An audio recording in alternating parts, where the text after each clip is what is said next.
So the current leaf spring that's on there, look at this one. I mean, talk about heavy duty, my goodness. So here are the new leaf springs that I'm putting on that Club Car DS. Now it comes with bushings and the sleeves, comes with new U-bolts, and then of course your 2 new springs. We want to give a huge thanks to FridayParts.com for sponsoring this video.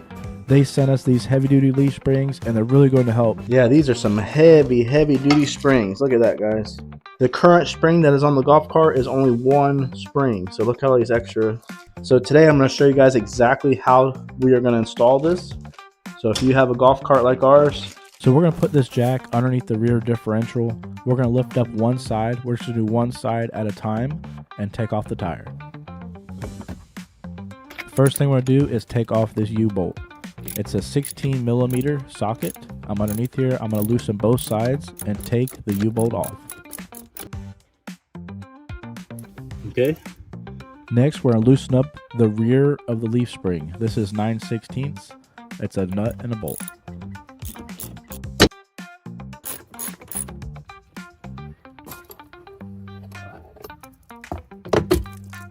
Look at the difference. So the current leaf spring that's on there, it's only 1 little spring. You know, there's nothing there. Look at this one. I mean, talk about heavy duty, my goodness.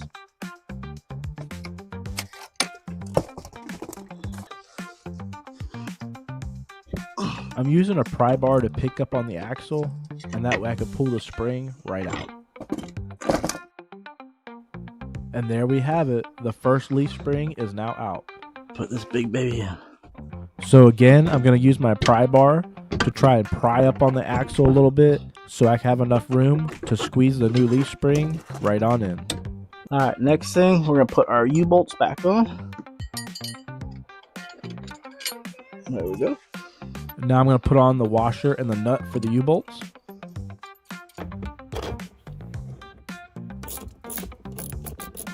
And now I'll do the same thing on the front. Alright, that's one side done now. Look at the difference. Here's the old spring. Just 1 single spring. Look at the new one. This absolutely made the golf cart a lot more heavy duty, and we're going to have a lot more use out of this for years to come. So thank you again to FridayParts.com for sponsoring this video and supplying the parts for us.